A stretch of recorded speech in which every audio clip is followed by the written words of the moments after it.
What's going on, everybody? This is James Grandmaster Facts Voices and another episode of the Facts Project. Today, special guest, John Robinson IV, creator of Scorpio. Thank you for being here, brother. Yo, appreciate you. Thanks for bringing me on, man. I'm excited to do some, to have some conversation. Absolutely. So now one of the first things that I wanted to talk to you about was of course with the Kickstarter now live now for Scorpio Volume 1. This is the first 3 issues of this book. Right. First and foremost, how is this different from books that you've written in the past, like Kamikaze?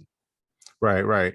Yeah. So Scorpio actually started way back, right? Like I don't know, something like 2016. Like the idea started forming back 2016, and that sort of thing. How it's different from like Kamikaze or shorts and anthologies and stuff like that is most other projects I've done outside of Scorpio. So Scorpio is my first big ongoing project. Those other projects have been smaller, like one shot type thing. So this is kind of my first ongoing that's pretty much has no definitive end right now.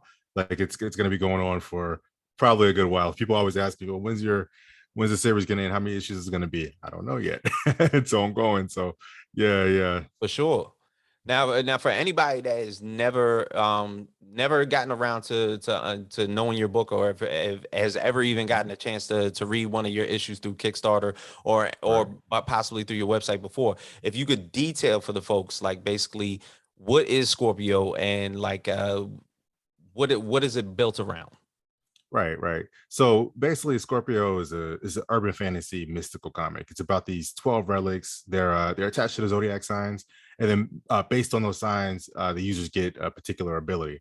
Right. So Scorpio, me being a Scorpio myself, if I were to pick up the Scorpio relic, which is called the Sword of Shadows, then I would get shadow-based abilities. But if another sign picks up that particular relic, they don't, it doesn't do anything for them. So you have to have that particular sign.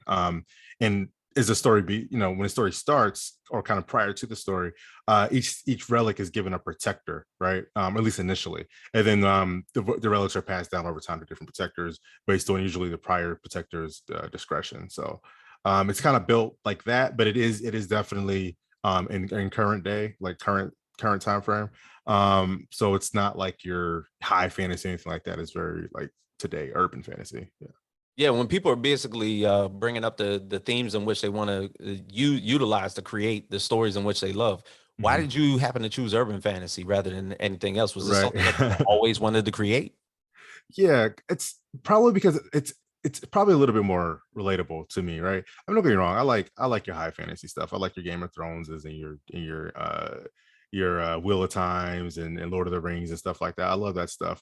And I'm not getting wrong, there may be I may have some stuff that I'm working on that's that kind of a setting, but I always like the idea of like mystics or magic being brought into our world. You know what I mean? Like something that the world that we know and understand, and then that kind of infringing on that and becoming, like, oh, the world's not what it seems. I mean, we still have our day-to-day life, and then we have this other parallel that we didn't know about. Right.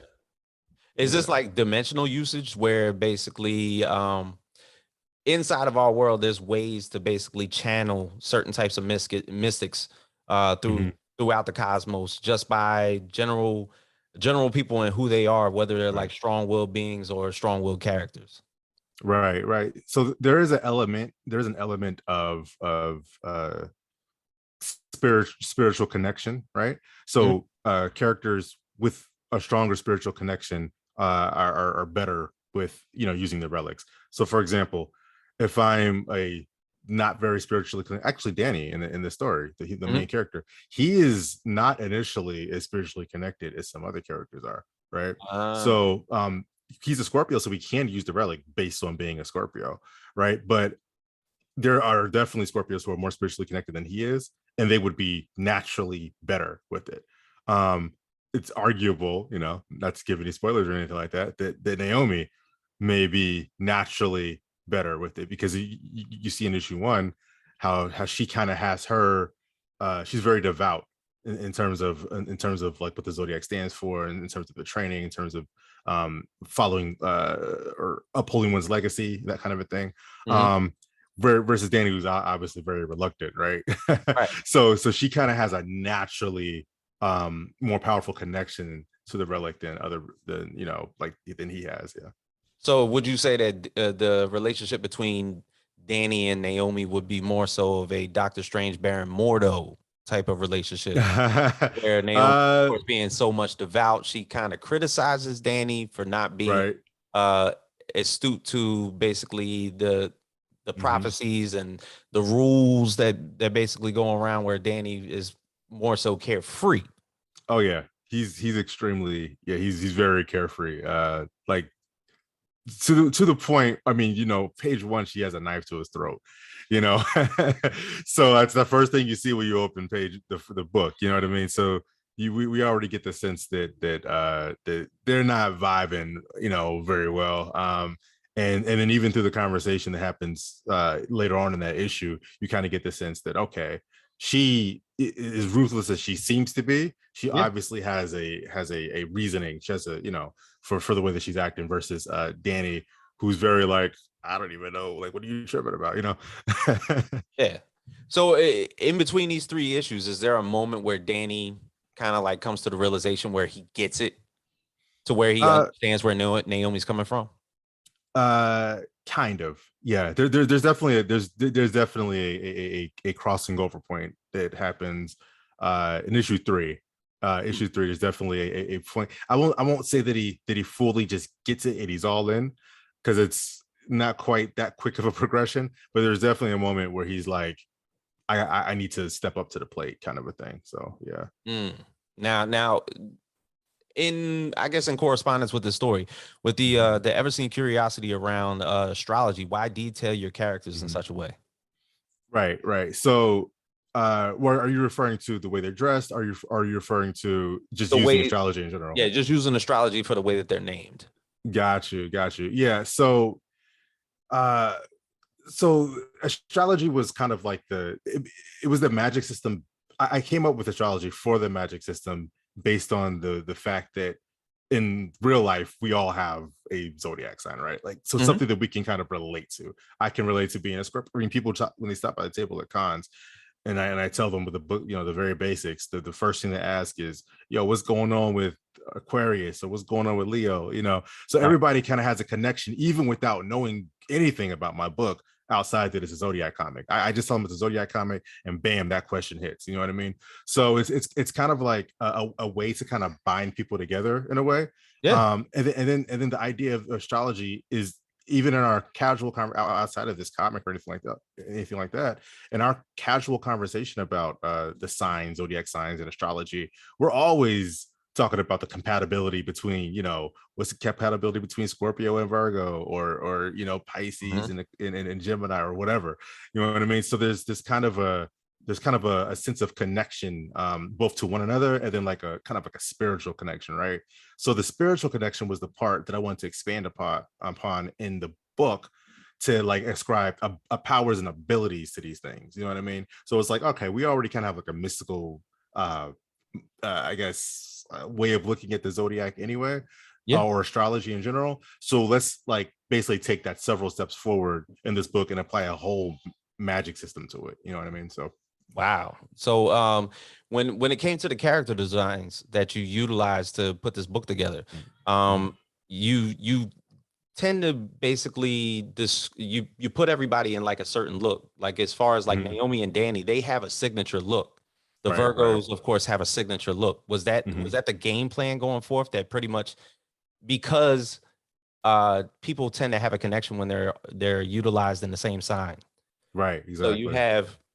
you have them almost looking alike in the Right. story. Was it Yeah. was that forced? Was that something that maybe the artist did, or was that something that you put together? So I mean, it's definitely all collaboration. So it was definitely me at the time, working with Cesar Oliveira on the first issue, and then with Marco. It's definitely so Scorpios definitely have an Assassin's Creed type vibe going on. Yeah, Assassin's Creed the hood. slash, like, even the casual guys, like you Lucas and oh my, Quincy. You meet Lucas and Quincy in the first issue, and they have like a Men in Black type vibe going on, and Right. Naomi, she kind of has Men in Black, Woman in Black slash Assassin's Creed type thing going on. And Mhm. that's a Scorpio look, very dark, very in the shadows, that kind of a thing. Um, Versus like when you meet Libra, Libra is far more idyllic. She has like kind of a godliness to her almost, or like goddess status. And so everybody kind of has a look that's ascribed to them. For based on their sign, yeah, Mm. and their culture, sign and culture. There's a little bit of both, yeah. Really? Yeah, yeah, oh yeah. Like Shakti, the Libra character, her Yeah. her dress is, it's not a full sari, but it's like sari inspired because she's Indian, right? So Mm. everybody kind of, and then you'll meet Zahara in issue 3, the Virgo character. She kind of has a dress style that is similar to Middle Eastern styles, you know what I mean? And like a little belt style that's going on. So yeah, there's like you have, yeah, it's based on culture and their science in general. So like everybody kind of has their own look. Wow. So what is the Sword of Shadows, and why is it a relic that's pretty much wanted by all? Right, right. So like I said, everybody has, each sign has a relic. So there's 12 relics total. Only one of each in the world, right? Right. The Sword of Shadows, when the story begins, is the only relic that isn't claimed. Or it's supposed to be claimed by Danny, but he's kind of just threw it in a box, right? So Right. so it's the only relic that isn't claimed. So another reason why everybody wants it, that is a long game. That's a long game story plot point. But I can say that it can do something that the other relics can't do, that is important for the opponents, the enemies need that thing to do. It could do something that the other rebels can't do, that the opponents would like it to do. I'm trying to like dance around the spoilers, Okay. but yeah. I was about to say, almost got you. Right, yeah, yeah. So, like, is there? I guess, in any type of fantasy, book, novel, comic book, whatsoever, there's Mhm. always a sense of world building that Oh tends yeah, to happen oh within yeah. those like first 3 pages. Mhm. If you could detail in a way like how you were able to create these worlds within basically like the reality that's put Mhm. forth within the book, like how did that go forward? Right, right. I mean, so everything, so in any story, any kind of storytelling, I like to call them threads. Stories usually start with a thread, some kind of an idea. The idea could be a relic, like a weapon idea. The idea could be a character archetype. It could be the feeling of a world. It could be, it could be a concept like the Zodiac. In this case, the thread was, all right, let's start with the Zodiac and let's see what it looks like to give the Zodiac powers, right? Mhm. From there, I had to build the world around that. Well, how do I want these powers to work? Do I want everybody to have Zodiac powers? Do I want certain people to have the powers, and they just be, the one for that sign? Right. And then eventually I landed on relics. And then I started, you know, from there I started jotting down, okay, well, where did these relics come from? Right. Mhm. Of course, I won't say it on here because that's a story element that Mhm. will be revealed later. But it's like, but I know that's a question that after people kind of zoom out from what's going on with Danny and Naomi in these first few issues, that's the question that's going to come up people's mind. Well, where do these relics even come from? Okay, we get that they're powerful, but magical artifacts have to come from somewhere, right? Yeah. So that's kind of so that's where the world building began. So once I started to zoom out on my own in my story bible, breaking down, all right, this is where the relics came from, this is how, that's where the world starts to kind of form around that, so again, usually from a small thread and then it expands outward. Got you. So is there some type of, I guess, plain to say, is there some type of hierarchy to where Mm, there's a certain amount of is there a certain amount of, I guess, signs out there that could mm. better utilize the Sword of Shadows, or better yet, utilize the relics in their own fashion? Oh Is yeah, there is yeah, there a that's certain a good question. is there a certain matter of them that are more powerful than others, um, or can better utilize techniques or skills that they've Mm, learned, or because of their, I guess, character personalities, they mhm. are more so an asset to Right. the relics as a whole. Right. So here's a story element that wasn't fully introduced yet. And it's not really a spoiler, but it hasn't been introduced in these first few issues. But I can still talk about it. It's not anything that will like take story away or anything like that. Mhm. So there are beings in the stories called sirens. Okay. The sirens are people who are able to, for lack of a better word, they can tell other people's true natures, right? Mm. So sirens are people who can basically uh, weigh your soul or weigh your spirit to an extent, depending on whether you're, spirit, soul, somewhat interchangeable in this story in terms of that concept. But basically, they're able to see it and weigh it. All right. So sirens are the ones who work for the organization, because it is kind of an organization called the Zodiac that protects these relics, right? So Right. the sirens work for the organization, and they point out potential prospects, Mm. right? Those prospects are then usually brought in some uh initially it's like very vague kind of an interview type thing. Like they will put a person in a situation with the current holder of the relic in a casual conversation, um like very subtly kind of interview them, right, without them knowing they're being Okay. interviewed. And that's kind of how they weigh the kind of person they are, and whether or not they be a potential prospect. Once a person gets to a certain level of judgment by that herald, the herald is the person who's currently holding the relic.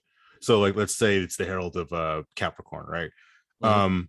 Herald of Capricorn is kind of weighing out whether or not a potential prospect is good to hold the relic next in line, possibly if something were to happen to them. um After they get past a certain stage, they would then bring that person in and say, okay, um here's what we're about, kind of slowly, kind of a subtle introduction of information until they finally lay out, hey, there's a whole mystical world out there. um and then that person would come in. If they were to accept, that person would come in and begin training. So there are several prospects. In issue 1, they don't say as much. I mean, I guess you'll find out in future issues, but Right. in but in issue 1, you find out, or you don't find out, but Lucas and Quincy, who are with Naomi, they are prospects. Naomi is also a prospect, but she says it in issue 2 that she is an adjutant prospect. She is the adjutant prospect of Scorpio. The adjutant prospect is the person who was next in line to hold the relic. Oh, okay. So So that's secondary. why she's going after him. Got Right, you. right, Okay. right. So So it's kind of like that kind of a hierarchy. Yeah. okay. No. That explains a ton. Now, What's when that? it came to the current Kickstarter and the fact that you wanted to utilize the first 3 issues of this third issue to complete the volume, there's certain people that basically figure out the conclusion of one arc, and they're seeing it as a means to complete this section of the arc and then move to the next. Why did you decide after 3 issues rather than maybe 4 or maybe 6 to basically complete this first volume? Right, right. So there's a couple of reasons. Number one, when I first started writing this comic, there were okay. So the number one reason is I knew that I was entering a new genre when I first started writing Scorpio. I mean, I've written a few shorts that were published in anthologies and stuff like that. But I Yeah. knew that even though I'm not new to writing, I'm new to writing comics, and I wanted to keep things initially relatively simple, right? And what I mean by simple is introduction of characters, introduction of enemy, resolution of conflict. That's your basic 3-act structure, right? Or a version of a 3-act structure, at least for a comic book. It's not like the official 3-act or anything like that, but it is a simple means of introducing a book, introducing a story without getting too complicated with it. Because I'm still trying to figure out, or at the time I was still trying to figure out Mm. the medium in general, right? So yeah, so I knew I wanted it to be. I didn't want to throw like a bunch of crazy mystic stuff right off the bat. I mean, it does get Yeah. introduced as you go, you know. I mean, in issue 2, you learn very quickly, like, oh, this is for real. Okay, Yeah. there's some actual powered stuff going on. It's not just people with guns and swords. So yeah, I wanted to do that. The number two reason is because it does complete the story. You know what I mean? It does, or that story. There was no reason to stretch that particular story on. And what I mean by that is that's just how it kind of fell when I was plotting the first few issues. In arc two, it's definitely not 3 issues, and not because it couldn't be 3, but rather because the things that need to happen to wrap up that arc, it just goes beyond 3 issues. You know what I mean? And the third reason is um, marketing and being a independent creator. All Mm, right. If I was I don't know, with a large publisher or something like that, and it was easier to get books produced and whatnot, then yeah, I was initially thinking like, yeah, five issues can complete it. I'll probably do like a 5, 6 issue volume one or something mhm. like that. But when you're talking about in the indie world by yourself, there's been several people who have come by and said, hey, that book looks cool. Let me know when you have a completed volume, right? Now, when it comes to production for indie creators, you know what I mean? 5, 6 issues could be years. You know what I Oh mean? yeah. Yep. So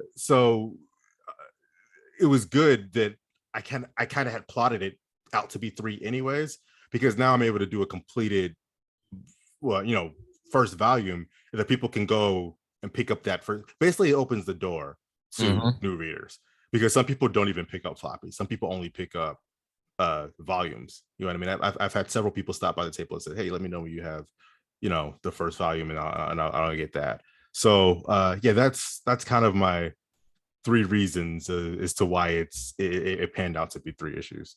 Yeah, and even and I totally understand that, but Mm-hmm. even in the act of saying, okay, this is the third act. Mm-hmm. Generally, like whether it's the third act of a novel, third act of a comic book, Mm-hmm. third act of a movie, there's Right. generally an ultimate cliffhanger that's going to lead to the next volume, Oh yeah. the next stage going forth. Would you say that you've achieved that Oh as far as the yeah, cliffhanger is concerned, leading into this next volume? for sure, for sure. Yeah, there's something. If there wasn't a cliffhanger, it would be kind of, you would kind of sit there and go, okay, that was cool, but I don't know what he's gonna do after this, or what they're gonna do after this, because this thing has resolved. So what are they? But there's a very clear at the end of 3. There's a very clear, like, oh, that's some new information that's introduced, Mm-hmm. and this is why these characters are invested for the long haul. Right. So yeah, there's definitely a cliffhanger. Um, yeah, it's kind of one of our it's kind of one of our rules as writers, right? Mm-hmm. You want to try to leave. I try to leave a cliffhanger on every page. It's tough, but it's It kind is of tough. it's a study to try to, on the last panel of every page, to try to leave it to where the person has to turn the page, or they're, like, kind of like if I was reading a book, or if you're reading a book, you're like, all right, I'm gonna read 12 pages, I'm gonna pause because I gotta do whatever. I try to make any page, the end of any page, be something that you have to read on, because if you pause, it would like break your thought process, right? This is true. Like, so everything is kind of a page turner. Everything is kind of or meant to be a page turner, something that you can't like really pause on. And it's doubly, uh, exponentially, not even doubly, exponentially important when you're talking about going between issues, right? So Hmm.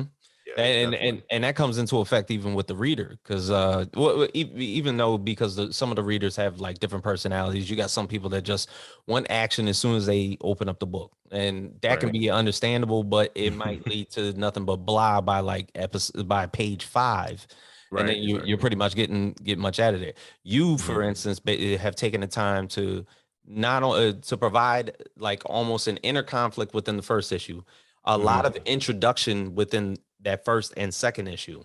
Right, right. And then now we're leading to this ultimate cliffhanger that's going to lead us into the next Hmm. volume, which is pretty Yeah. much the second act. Hmm. And it's just going to now I'll say this, between these first three volumes, I'm sorry, first 3 issues, Hmm. going into this next volume, do we expect to see and be introduced to a lot more characters, or have we met everyone? Oh no, we're definitely meet more characters. Yeah. So one kind of baseline to know that you haven't met all the characters is if you haven't met all of the signs and know that they're that sign, right? Okay. So, like for example, Amy's in the book and she's a main character, but we don't know where Amy's sign is. I didn't say where her sign is in the book. I Mm, mean, she's a Leo. I can tell you that. But right. in the book, we don't like, so she's not the signed character, right? But when a signed character shows up, you'll know that it's them. Like when Libra shows up in issue 2, you know that that's the one, right? I mean, she's Right. doing some mystical stuff on, on the first page. In issue 3, where you meet Taurus and Virgo, you know that they are the Taurus and the Virgo. Right. Right. So you at least will have to, like throughout the series, you at least will have to meet every signed character. So that's 12 baseline right there. Yeah. Um uh but yeah, you definitely, so we meet a few more in, like I said, Taurus, and that's not really a spoiler because it's in all of the updates that I've been putting out online. You meet Virgo and Taurus. They're the next 2 signs that are introduced in issue 3. In issue 4, I've already told people this. People who come to the conventions kind of get the more of an inner scoop, but I'll say it on the podcast here. Issue 4 and 5 is almost completely Pisces focused, Mm, right? So yeah, like you get introduced to them, but you meet other signs as well. You yeah. meet Aries, Gemini, Aquarius. So they start to get very quickly introduced. Is it more so because we're getting introduced to those characters that we're pretty much going to get introduced to their world, and that everybody's storyline is now inserted into a Pisces setting? Right. So now we're expanding. So the reason why it's Pisces focus is because the focus shifts. They don't become the main character. The main characters are still Naomi and Danny. They don't become the Mm, main characters, but the focus in these issues shift to uh this Pisces character, right? right. But with that focus, what we're doing now is, so in issues 1 through 3, we're kind of in Danny's world, right? Right. Yeah. Here's Danny. Here's Naomi, who is basically, you know bulldozed into Danny's life. That's his life, and we're kind of like, oh, Danny. I mean, honestly, people don't care about Danny because he's like, he's the cheater. I Right. kind of introduced it as you one that he's not the greatest guy in the world, but yeah, like you're just in his world. Issue our arc 2, when we open up, we are quickly expanding outside of that world. We are quickly seeing, oh, this is the context of the world at large. And again, there's concepts that I won't say here because there's Yeah. definitely spoilers for issue 4. But yeah, I just got to say, that's where the world expansion really starts. That's where the Gotcha. story really starts. So yeah, we do focus on Pisces, but we meet. The reason why we start to meet people so quickly after that is because we're no longer just like looking at Danny and what he's doing. We're looking at what other people are doing as well. Got you. Got you. Now, just to backtrack a little bit, when we're introduced to characters within the story, Mhm. you were saying you'll at some point in times you know exactly who they are. Like you know that Virgo is Virgo. You know Right. that, but there's certain other characters that we get introduced that we have to sort of figure out what their zodiac sign is. Is that more of the mystery of the book? Kind of. So the fun thing is, because everybody has a sign, anybody can hold the correct relic, but anybody can potentially hold the relic. So just knowing that Amy is a Leo, and because Amy's already a very favorite character. I mean, some people have already claimed Amy as their favorite just based on issue 1. You know what I Right. mean? So there's kind of like that in the back of your head, that inkling of, oh man, she's a Leo. Is she gonna get the Leo relic? You know what I mean? So it's kind of always that wondering, are they gonna have it? So yeah, it is kind of a way to kind of play with people's minds a little bit, have a little fun with it. Because once you know somebody's sign, the first question you're gonna ask to yourself is, are they gonna get that relic? You know what I mean? And they may not. It depends. It depends on what happens in the story. But yeah, but in terms of what I was saying about knowing that the sign holder is that sign holder, everybody, I make sure they have a debut that is profound in some way. Even Capricorn's debut in issue 2 it was more of a cameo than a debut, like an official debut, but it was very secret, like a very, she didn't say anything. It was very quiet. They alluded to the idea that she must be powerful. Also, she's in this room, in this very nature earthy looking room, and she's wearing all white. She's the only character there wearing all white. She stands out. She's wearing a witch hat. You know what I mean? It's kind of like, who is that? Right. So everybody who is of some importance has an introduction like that. You know what I mean? So yeah. Dang. Okay. Well, one other thing I wanted to ask is of course the team that basically put this book together. Like, how did it come about? And you were telling me that there's a very interesting story behind this. You have an African American author, you have an Italian artist, and you have a British editor. How did this team come to be to put Scorpio together? Right. So the funny thing is, I made the mistake, and I say mistake because I recommend people don't do this. But in issue 1, I did not have an editor at first. Always have an editor. You should always. Shame on you, 100%. bro. Yeah. you should always have an editor. Even if you think that, oh yeah, my stuff is the hotness, you know what I mean? And that's not why I didn't have an editor. I just didn't have the foresight to realize how important it was for me to like go out and hire somebody, blah blah blah. I knew that I should have, but I didn't. It didn't like hit me how important it was, right? And then later on, I was like, you know what? Let me get right about this. Like, I'm not sure what it was that flicked the switch. I already knew, but I just knew that I don't know. Maybe it was having more funds, and I was kind of like, oh yeah, I need to get an editor. I don't know. But in any case, in terms of like after the first Kickstarter, I was able, to more easily pay for certain things. But yeah, I didn't have an editor initially. So, but the very first thing I did was I went out looking for an artist. Did not find an artist for the first several months. It was rough. I was on DeviantArt. I learned about digital webbing later on, which is still around, but it's it's somewhat sparse. You can still find stuff there, but yeah. But yeah, digital webbing. But DeviantArt is dangerous because not just because you don't know the people, but because you have people, you have to guess people's professionalism.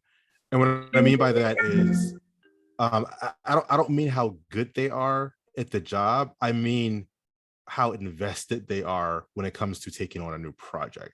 Right. Is it very casual, like, oh yeah, sure, I'll draw you some pages, or is it very like, or is it more like, oh, what's your project about? Let me see if I'm interested to see if I want to take this on. And then once they accept it, they go, yes, I'm committed to be a part of this project. So like that was difficult initially. I got not scammed, but I got one of the first person who was going to work on it ran off. I'm not going to put that person on blast or anything like that, but they ran off, and I had to like semi-threaten them to get the money back that I initially paid them. I mean, like legally threaten them. They paid it back immediately after that, and then like it was, yeah. So I won't, but yeah, but that's just to like detail like how difficult it was. But then I found Vivi, or Viviana, I call her Vivi for short. Viviana is the colorist on the book, and she is probably the most invested person on the book, because she was just all in. She loved the concept at the beginning. She loved the idea of working on the book. I think that she liked that I was serious about the book. Like it wasn't going to be like, oh yeah, here's a comic book and I'm just gonna, here you go, you color it and we're gonna put it down and be done with it. Or like I think she got the sense that this was we had vision basically. Yeah. We had places that we wanted to go, and so she was down for that. And yeah, like it was by pure like I said, the vast majority of people in DVR don't quite have that mindset. It is not that they're not professional at all, is that a lot of people have the mindset of commission done, next one. You know what I mean? Right. So you have to find the people who want to work on a project, and that can be difficult in places like DeviantArt. Vivi was down for the project. You know what I mean? Now she was a animation student at the time. She is now a full-fledged animator. I can't even say what she's working on because NDA stuff, but she's working on big things.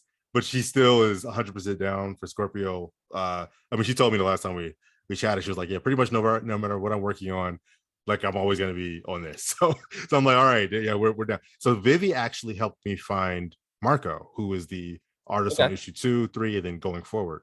And they're both from Italy. Yeah, yeah, they're both from Italy. So that's probably why he's Italian, because her circle she knew a lot of Italian artists. So in her circle, there was actually a bunch of other Italian artists as well that we were looking at, but we ended up settling on Marco. And now Marco is also very invested. So I definitely appreciate the two of them very, very, very much.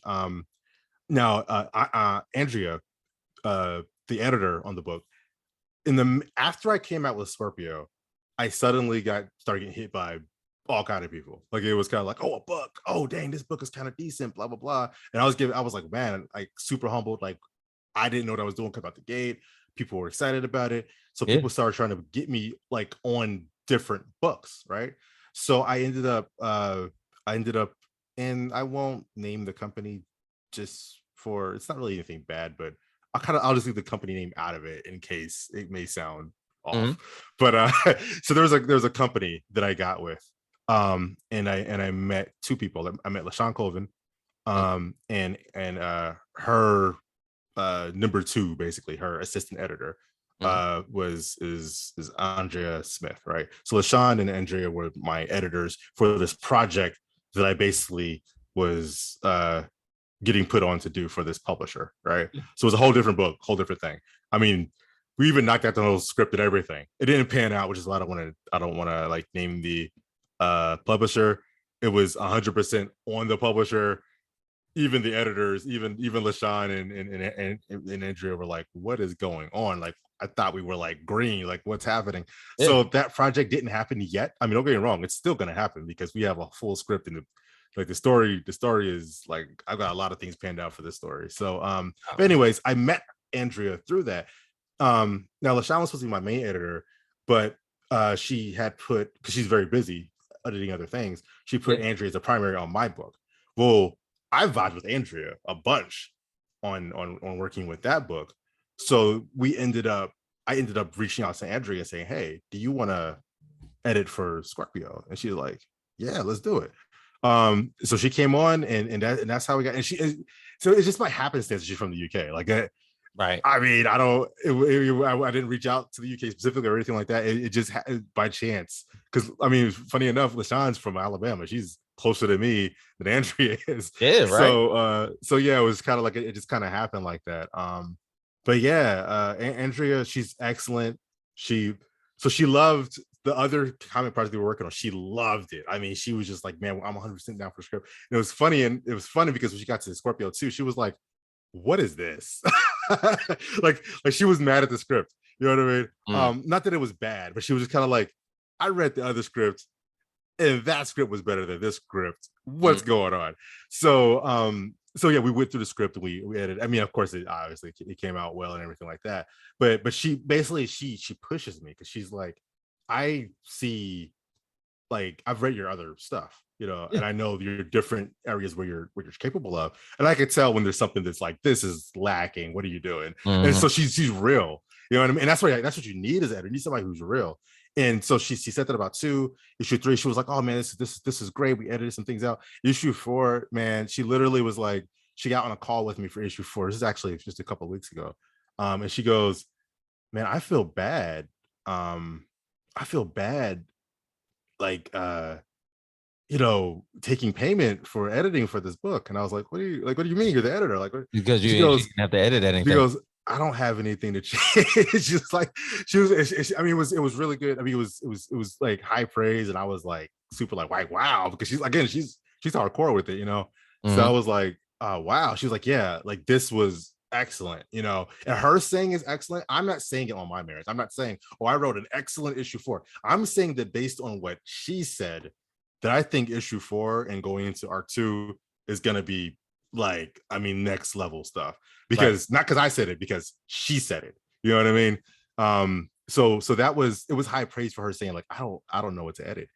You know, like, I mean, we talked about a few things, but they were all like, you know, no, this is hitting. Like all of it is hitting. So let's just keep going. So that's where we're at. That's where we're at. Dope. Now being an established author, comic book author for Kamikaze, for Scorpio, through your anthologies, you've decided amongst yourself that maybe the community at large needs to have a sort of collaboration and such, to where you started Right. a podcast series called Beyond the Fourth Wall, where you Mhm. basically get to talk to not only established writers like yourself, but you get to talk to, of course, fledgling writers who Mhm. are just starting out and pretty much are getting their feet dirty for the first time. Right, right. If you could tell us about that podcast series and why you started it in the first place. Right, right. So I feel like I'm very much a proponent, or not a proponent, but I very much have the mindset that if you have a skill set of of some sort, right, that you should try to use that skill set, um either to help others. Well, you want to help yourself too, of course. Hmm. Like that's definitely, like, I feel like if you have a skill, try to find a way to monetize it, blah blah blah. But beyond that, I feel like you should try to help others with that skill set. Or, and in the case of this podcast, um, is basically bring that skill set to another level. So what I mean by that is I am talking on the podcast about writing.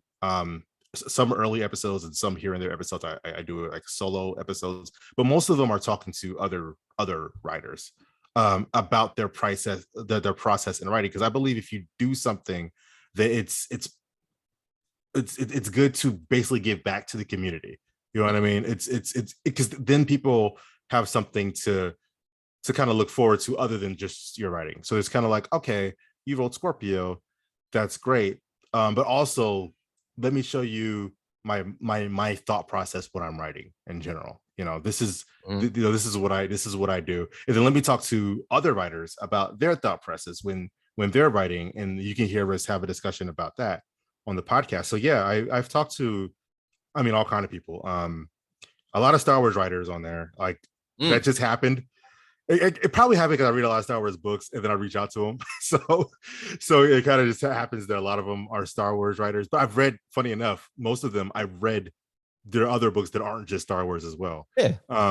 So like people like Charles Soule, Kevin Scott, um, uh, Kelly Sue's not a she's not a Star Wars writer, but Kelly Sue DeConnick, Yeah. she's like Captain Marvel, stuff like that. And I just reach out to them. Like, and one of the reasons I could reach out is also because, prior to doing like writing comics or telling the world that I was a writer anyways, was basically just being in the comic world. I used to have a blog called I mean, I still have fourthwall.net, but it used to be a blog where I just blogged Oh, about okay. comics and stuff like that. And that's Gotcha. kind of where I got put on, you know what I mean, in the comic world and Mm. comic Twitter and whatever.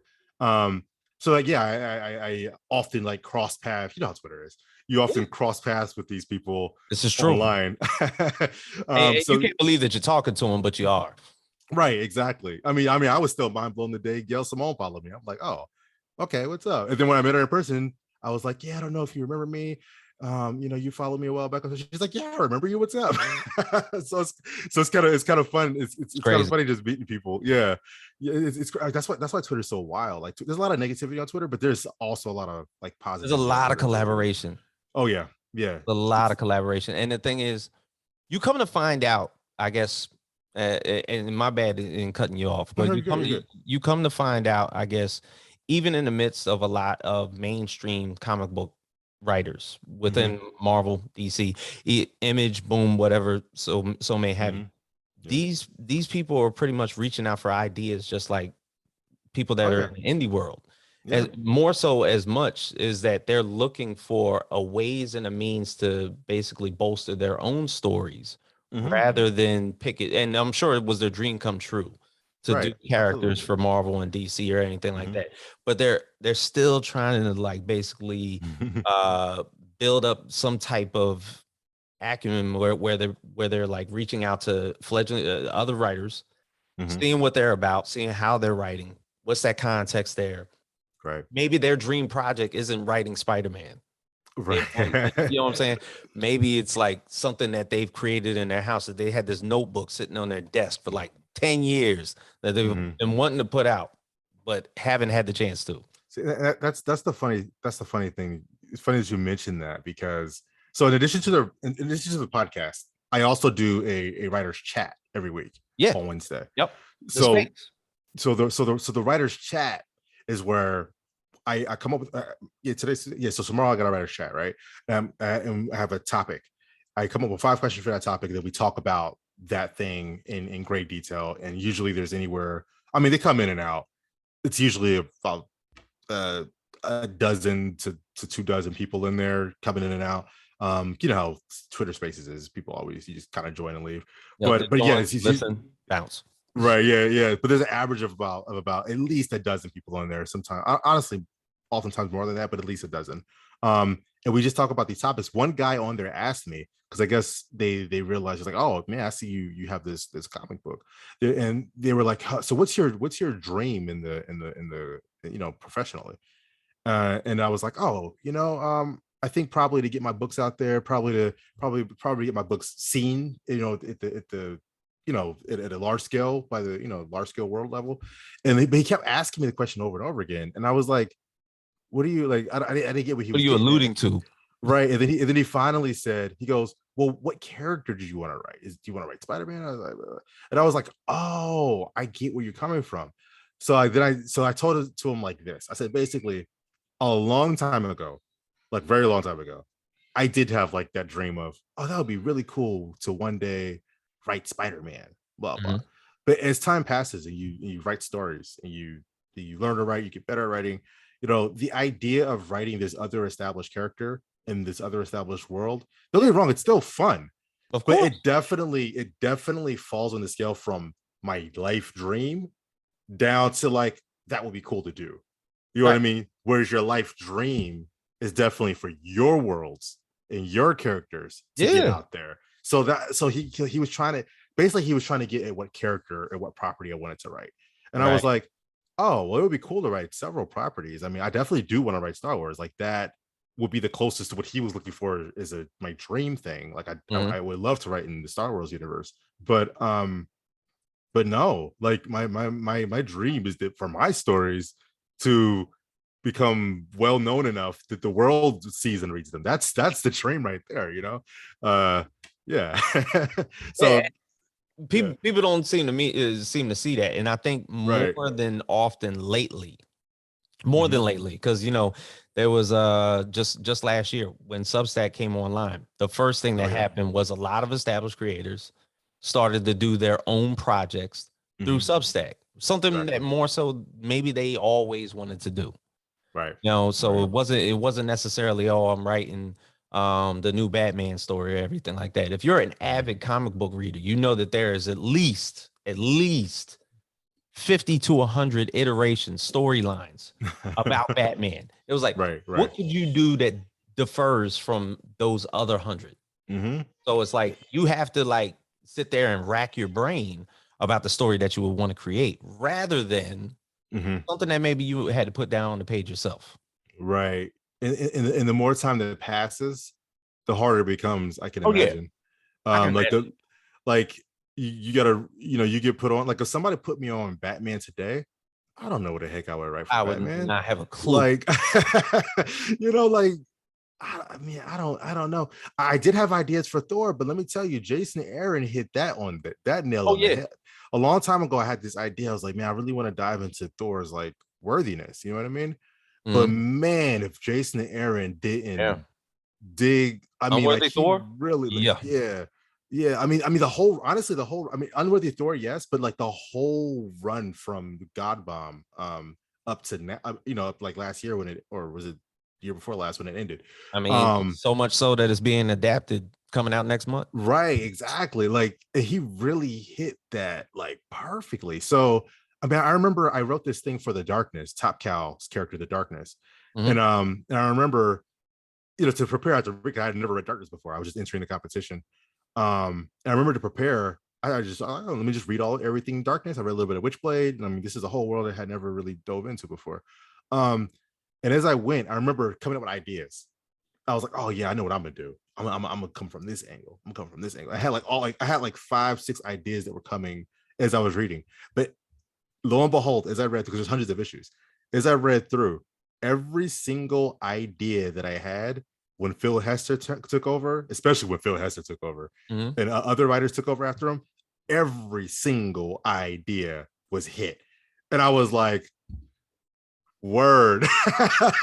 Like every idea, like I was like, man, well, what if I have a what if we do something where there's a weapon, because darkness is like, he's got this, he's the darkness. I was Yeah. like, well, what if he's working with somebody who has a light-based weapon, and this weapon is, they find a way, basically a weakness for darkness, Mm, they hit on that storyline. I was like, okay, well, what if like there's a storyline where he has, where some of the angelus power that's the opposite of darkness gets inside of mm-hmm.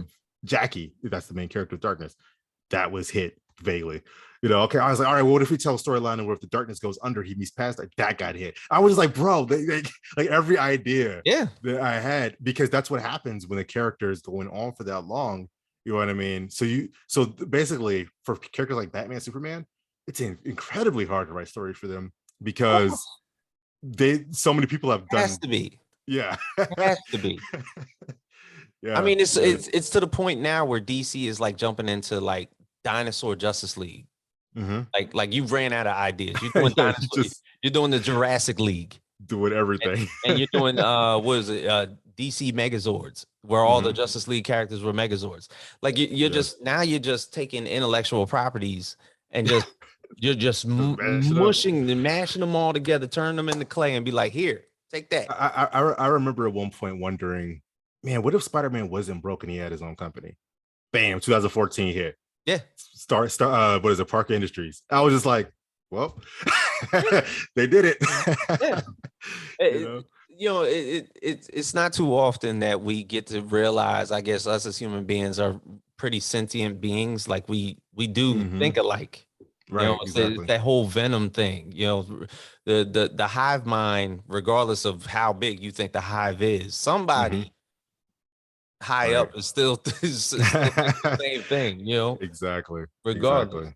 Exactly. Yeah. But Yeah. but brother, I feel like I had a great talk with you. This was excellent. Yeah. No doubt. No doubt. So if anybody has not read your books, how can they get their hands on Scorpio? Because the Kickstarter is still live right now. Right, right. Yeah, yeah, no doubt. So if you go to scorpiocomic.com, it'll take you directly to the Kickstarter page. Usually goes to my web store, but while the Kickstarter is going on, it goes to the Kickstarter. So yeah, scorpiocomic.com goes to the Kickstarter. Right now I haven't looked, honestly, I haven't looked all day, because I barely look at the numbers like throughout the day. I realize before I go to bed, like, oh, let me check the numbers. But Uh, we're somewhere less than 1,000. Like we're somewhere around oh there yeah, left to fund. So we're still not funded yet. We're almost there. I'm confident that we'll hit it and hopefully go beyond. But yeah, you can go there. Also, you can find me online on Twitter at Fourth Wall. That's IVWALL. You can look up Beyond the Fourth Wall of Writing. Again, Fourth Wall spelled the same way, IVWALL. It's on all major podcasts, Google, Spotify, all that. So basically, you just Google it and it'll pop up. My Instagram is Scarets. A lot of people online know me as Scarets. So somebody's sitting on Fourth Wall for Instagram, so it's still Scarets right now. But pretty much everywhere you can find me, either at Scarets or at Fourth Wall. got you, got you. So Scorpio Volume 1 still live on Kickstarter right now with about like Oh yeah. a little less than 2 weeks left. Yep. Yep. So John Robinson the fourth. This is James Grandmaster Facts Boyce, and we are out.